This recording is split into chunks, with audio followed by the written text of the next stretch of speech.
I've been really digging that new Architects single, Black Hole, came out yesterday. What's happening? It's hump day, and most importantly, it's Peach's Pit Party kicking off here January 15th, 2025. You can now reach me finally. Once again, the phones are back up and running as of yesterday afternoon. The number to call, 208-535-1015. It was great having a lot of people call in for the Peach their own yesterday. Yesterday's question, if you weren't listening, was what would you deep fry just to see what it tastes like? I had a lot of unique answers for that, including one listener saying he wanted to deep fry me and then yelled out cannibalism. Don't know how I feel about that, but now you can request a song again. You can say how much I suck by simply calling in at 208-535-1015, whatever it may be. It's Peach's Pit Party. We'll be back in a few with some System of a Down and more on K-Barrel 101. If you know me, you know I hate certain words and phrases. I've talked about many of them on the air before. Lake Superior State University, LSSU, has released its 2025 Banished Words List, a tradition since 1976 that highlights overused, misused, or unnecessary terms. So this year's list includes cringe at number 1. I don't really mind that word. I think calling a video cringe online, that, rightfully so. There's a lot of videos on the internet that are cringe. Doesn't bother me at all. Game changer, another one that's not really all that iffy.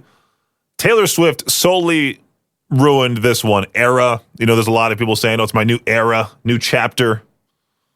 I don't have a problem with that one either. Even dropped at number 4 on this list of banished words from Lake Superior State University. Like a new single just dropped, new album just dropped. I don't mind that whatsoever. The 5th one might be my least favorite one. If you know, you know, IYK. When people put that on a post, or they put, today I learned, or I was today years old when I found out, that one's kind of annoying. Sorry, not sorry at number 6. I love that phrase. I love it because I'm unapologetic. I like using it. Sorry, not sorry. Yesterday was Dave Grohl's 56th birthday. Happy belated birthday to the one, the only Dave. He's been relatively quiet ever since the whole cheating thing came up, getting himself out of the spotlight. I don't think the Foo Fighters are going to be touring anytime soon. But Dave Grohl celebrated his 56th birthday by giving back to families affected by the LA wildfires that have ripped through the city over the past week. He was seen on yesterday, stirring a large batch of chili among other volunteers at Feed the Streets, a local nonprofit. The organization noted on its Instagram stories that they would be distributing the meals to displaced families and inmate firefighters battling the still burning flames. I mean, could you imagine? You lost your house. You're just trying to, get yourself back together. You're a victim of the fire. Next thing you know, Dave Grohl's the one serving you chili. What a weird thing to experience. I feel so bad for those victims of the fires. It does suck, but I'm glad there's people like Dave, and I'm glad to see overall Los Angeles coming together to help those in need. Okay, get this. Bob Dylan just joined TikTok. Yeah, Bob Dylan, the 83-year-old Bob Dylan. There's no way he's sitting there scrolling through trends or learning TikTok dances, right? Someone has to be running it for him. Also, what's he going to post? Videos of him talking to the camera like a typical boomer post? I mean, if I was 83, I wouldn't be on social media at all. At all. But as you're probably well aware, TikTok might be shutting down soon. This Sunday is the date that if nobody here in the U.S. buys it, it's going to get the ban. So a lot of TikTok users have switched over to this app called Red Note. And I believe there's another app called Lemon 6. Both of those will be banned alongside TikTok if TikTok gets banned. So it's kind of like jumping from one sinking ship to another. But there is hope. I did see how Mr. Beast wanted to buy TikTok with a group of billionaires, and then I saw Elon Musk wanted to buy TikTok as well. But if Musk buys it, I'm sorry, but it's going to die. Twitter is the worst possible website there is now. I'm not calling it X. It's still Twitter, and it's awful. I showed Victor the first thing I saw when I loaded up Twitter this morning on the K-Bear account. I'm afraid to even open up Twitter on this work computer because this work computer, it's tilted to where people can see what I'm looking at from the hallway. If I open up Twitter and there's a questionable image, I don't want to have to explain anything to Jade. This is just Twitter. No, nothing to see here. This right here is your Shot Clock Sports Update. Former Major League Baseball outfielder Bubba Thompson is trading his baseball glove for a football helmet. The 26-year-old who played for the Texas Rangers and Cincinnati Reds, He is joining South Alabama's football team as a walk-on quarterback. Back in high school, Thompson was a standout quarterback, throwing for over 3,000 yards, leading his team to the state championship, and now he's putting the pads on again. Despite his baseball career, Thompson still has 5 years of college eligibility left and seems to be devoted to making the most of the opportunity. I mean, if you're doing well in the pros in baseball, why would you ever want to switch over to football? That one's going to hurt so much worse. Baseball contracts are also so they pay you so much more compared to football. But anyway, to each their own. The Ryder Cup crowds, they're usually pretty boisterous when the European team visits the U.S., and European team captain Luke Donald is prepping his team well in advance. Donald recently gave a group of golfers that will likely be on the team for a practice round at the Abu Dhabi Golf Club. And when the players went out on the course, they were subjected to multiple speakers pumping out USA chants, spectators tasked with yelling and coughing in their backswing, and an unidentified American comedian on the 7th hole who Donald hired to heckle the golfers. This year's Ryder's Cup will be at the Bethpage Black in Long Island, New York from September 26th through the 28th. And in pro football news, a viral video from Sunday's NFL playoff game between the Philadelphia Eagles and Green Bay Packers has resulted in consequences for an Eagles fan who verbally abused a Packers fan in the stands at Lincoln Financial Field in Philadelphia. The Eagles fan was filmed calling a Packers fan seated in front of him an ugly, dumb, explicit word inserted here. It didn't take long for people to figure out who this guy is. He's been banned from attending any more Eagles games, and the company he works for has, quote-unquote, begun a full investigation into the matter. Beyond that, millions and millions of people have seen him screaming at a seemingly innocent young woman in the stands of a football game. Not a good look. That does it for your Shot Clock Sports Update right here on K-Barrel 101. Like I said, not that long ago, I've been scrolling TikTok a whole lot more as of late, right before the ban. Just wasting time like the rest of us. And I've stumbled onto this bizarre corner of the app where it's all these people just going live just to show off their movie or video game collections. And when I say show off, I mean these people have everything. I love looking at people's collections. I really do. So I'm glad I stumbled across this. The other night, I got suckered into watching this one guy's live stream for about 20 minutes, and people were just listing off video game titles in the comment section, and he was like, oh, yeah, got it for this system, showing it off here. I was in that comment section joining everybody else, just naming obscure video game titles. I think I said Freaky Flyers for the GameCube. He had that one. There was a few others, but I forgot the names of them, but this guy had literally everything. There was also another guy with a DVD collection. Literally almost every movie ever made was in this guy's house. And I mean shelves upon shelves upon shelves. I love to admire people's collections. So part of me also wishes TikTok wouldn't get banned so I can continue watching those. I think I was hassling the guy with the DVD collection too. I was telling him obscure movie titles and he somehow had those copies. He was legit. East Idaho News does this feature called You Have to See This.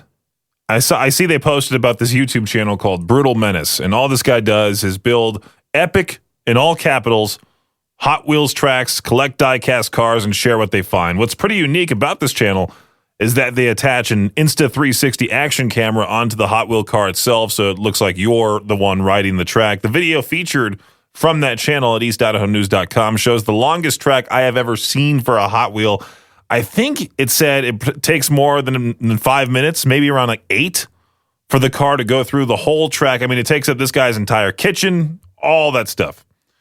I used to have tote upon tote of Hot Wheels cars, and I think they're still in my old closet back at home. It's one of those things I'll have to go through and see if some of them are worth any money. Once I'm back in Southern California, I'll have to go to the bottom of the closet, go through those boxes, search each one individually, or just make my parents do that for me.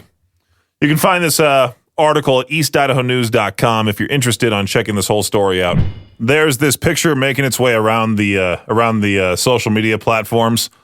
And this baby is massive. This young mom is showing off her 6-month-old. He's 31 pounds. Big, chunky baby, right? It's caught the attention of the Detroit Lions social media manager because all it says is dibs from the Detroit Lions upon this baby, which is kind of a weird comment to make, but I was thinking about it. I'm like, I wonder how much I weighed at 6 months. I was a big baby. I was born 23 inches, 10 pounds. I think I weighed 100 pounds in kindergarten. I was just a big kid. I might have been the same size as this baby, but this baby looks proportionate. Now, when I was a toddler, I was just all head. I looked like a bobblehead. I was just talking to Justin about this off the air, Justin down the hallway at 105 The Hawk. He just kept saying Bobble Baby. That might have been my nickname back when I was a very, very young kid. I think I was taller than most. I was taller than most elementary schoolers at the time, too. When I was like 3 or 4. I'll have to find a video and post that on our social media platforms. Just to show you how I was truly the Bobble Baby back when I was a toddler. I don't know if this is true or not. I was seeing this post from a wide variety of pages that weren't necessarily news sources, more so just these unverified accounts that they're all trying to claim that Slaughter to Prevail and Baby Metal are going to be collaborating on a song. I'm intrigued by it. I say go for it. I think that's a great contrast between Alex Terrible and those girls in Baby Metal. Are most people going to hate it? Definitely, because it's Baby Metal. They won't give the music a chance. They'll just see it's Baby Metal and go, oh, I hate it. It sucks. That type of thing. There's a lot of people like that out there. I try to keep an open mind when it comes to listening to new tracks, especially with, how I have to analyze everything, not only for K-Bear, but also for Alt and Cannonball, try to find new songs to add to our playlist and all of that, or at least help Victor add stuff to the playlist. I try my best to keep up with what's coming out there. That new Whitechapel song, I wanted to play for It's So New, but it's I don't know if I don't think we have a copy of it. Plus, I think the lyrics are a little crazy, but we'll see. We'll see if we can get that on the air at some point. We'll definitely have to add it to our Jenk Show playlist. If you're not familiar with Jenk Show, Saturday nights, 10 p.m. to 2 a.m., make sure to stay up late for that. It's one of my favorite things. I have a whole playlist of songs that Victor and I need to look over. I have all these songs for Victor to look over so he can add them, and then he'll approve them, and then I can go through, listen to the lyrics, see if they're okay to play on the air, then put them officially into the system so we can add them to Jenk Show Saturday nights, 10 p.m. to 2 a.m., only right here on K-Bear 101. Supposedly, there's a lot of dudes out there. There's a growing trend that involves guys turning to six-pack surgery, also known as ab etching. This procedure has cosmetic surgeons strategically remove fat around the abs to create a sculpted look. It's like a precise form of liposuction, thanks to modern technology that has gotten more consistent and dramatic effects. It's saying here, why starve yourself and suffer through sets of crunches when there's the shortcut to a chiseled physique? It probably looks weird. Are there before and after photos in this article here? Actually, it doesn't look all that bad. Doesn't look all that bad at all. But don't you have to diet and make sure you keep that six-pack? What if you somehow eat a whole bunch of food, you get overweight, but there's still that etched-in six-pack there? It's going to look weird, right? I just saw this story about this one lady who got the leg-lengthening surgery. She gained 5 inches in height. She's now 6'2" or whatever. But her legs look weird, and you can tell when she gets older, man, that surgery is really going to mess her up. A Florida man was arrested for DUI after really pushing the blood alcohol content limit to the extreme max. 43-year-old Miguel Engel Rodriguez. Miguel Engel? Really? That's his name? He was found passed out in the driver's seat of his car with the engine running, his foot on the brake. An officer tried to wake him up, but he was unresponsive, so he climbed into the passenger seat and put the car in park. Inside the vehicle were 12 empty wine bottles. An ambulance was called to transport Rodriguez to the hospital, where his blood alcohol content was calculated to be a whopping .523, 6 times over the legal limit. The police chief said that in his 30 years on the job, he has never seen a blood alcohol content that high in a living person. Is there a record? Is there a United States record for the highest BAC there is? Did this person win it? Wait, hold on. I need to Google search this. Highest BAC ever recorded. The highest blood alcohol content ever recorded in a person who survived is 1.374%, set in 2013 by a Polish man. He's in the Guinness World Records for this? That's a record you wouldn't want to be proud of, right? I'm assuming that, right? I like this question somebody posted on Ask Reddit. What's something that's terribly named and what would be a better name for it? This one was a little bit too much of a thinker to just quickly ask for to each their own, so I figured I might as well just talk about it and look through the Reddit answers. Top one, I totally agree with. Twin mattresses should be called singles. There's nothing twin about them. They're the tiniest beds on the planet. I think I grew out of mine when I was 7 or 8. My parents were super, super nice and were like, you know what? We're going to give this kid a queen bed. He deserves it. I still have a queen to this day. I really want to upgrade to a California king or an Alaska king. Butterfly should be renamed to Flutterby. I don't know about that one. Dentures, let's be real, they should have been called substitutes. Okay, that one's pretty fun. Jet skis should have been called boatercycles. Yeah, I've seen that one before. Knives should have been called chopsticks. Chopsticks should be called pickup sticks. American football should be called throw ball or run ball. That's better. There's better names out there.